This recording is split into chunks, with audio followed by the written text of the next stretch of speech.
सूरज की पहली सुनहरी रोशनी फैल रही थी। मिट्टी के घर, सब्ज खेत और दरख्तों पर बैठे परिंदे सुबह का खूबसूरत मंजर बना रहे थे। लेकिन इस पुरअमन गांव के करीब एक घना जंगल भी था। लंबे दरख्त, हल्की धुंध और खामोश फिजा इस जंगल को पुरअसरार बना देती थी।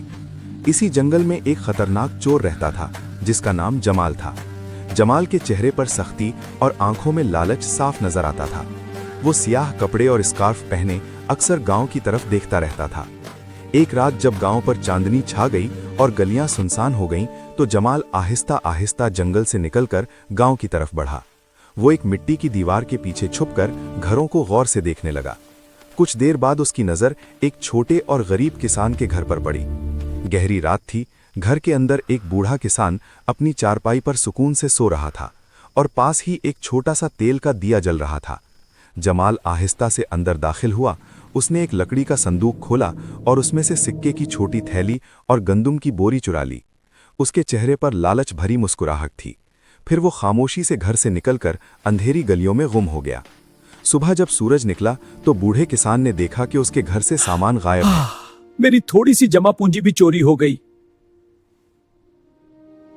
वो बहुत परेशान और उदास हो गया।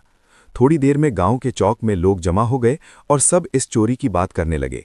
इधर जंगल में जमाल एक पत्थर पर बैठा चोरी के सिक्के गिन रहा था, लेकिन उसकी लालच अभी खत्म नहीं हुई थी। उसने दूर एक अमीर ताजिर का बड़ा घर देखा और उसके दिल में ख्याल आया कि अगर वहां से खजाना मिल जाए तो वो बहुत अमीर बन सकता है। इसी रात जमाल चुपके से ताजिर के घर के करीब पहुंचा। इतना ऊंची सोना, दीवारें और आज तो लालटेन की किस्मत खुल रोशनी गई। इस घर को शानदार बना रही थी। जमाल दीवार पर चढ़कर अंदर दाखिल हो गया और सुतूनों के पीछे छुपते हुए एक कमरे तक पहुंचा। जब उसने कमरा खोला तो उसकी आंखें हैरत से फैल गईं। वहां सोने के सिक्के, जेवरात और खजाने से भरा हुआ सामान रखा था। जमाल की लालच और बढ़ गई। उसने जल्दी जल्दी एक बड़ी थैली में सोना और जेवरात भरना शुरू कर दिया। चोरी करने के बाद वो भारी खजाने की थैली कंधे पर डालकर जंगल की तरफ भागने लगा। लेकिन उसी वक्त आसमान पर सियाह बादल छा गए। तेज हवा चलने लगी और बिजली चमकने लगी। कुछ ही लम्हों में शदीद तूफान शुरू हो गया। जमाल बारिश में भीगते हुए तेजी से जंगल के रास्ते पर भाग रहा था। जमीन कीचड़ से फिसलन वाली हो चुकी थी। अचानक उसका पांव फिसला और वो अपना तवाजुन खो बैठा। अगले ही लम्हे जमाल एक गहरे गड्ढे में जा गिरा। खजाने की थैली भी उसके साथ गिर गई। गड्ढा बहुत गहरा था। जमाल जख्मी हालत में नीचे पड़ा था और बाहर निकलने की कोशिश कर रहा था, मगर हर बार नाकाम हो जाता था। रात गुजर गई और तूफान भी आहिस्ता आहिस्ता खत्म हो गया। सुबह जब गांव के लोग खेतों की तरफ जा रहे थे तो उन्हें जंगल के रास्ते से आवाज आई।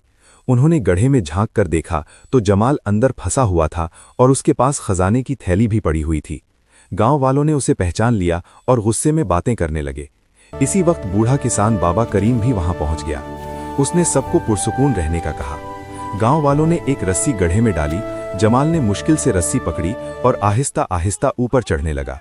सबने मिलकर उसे बाहर निकाल लिया। जमाल जमीन पर बैठ गया।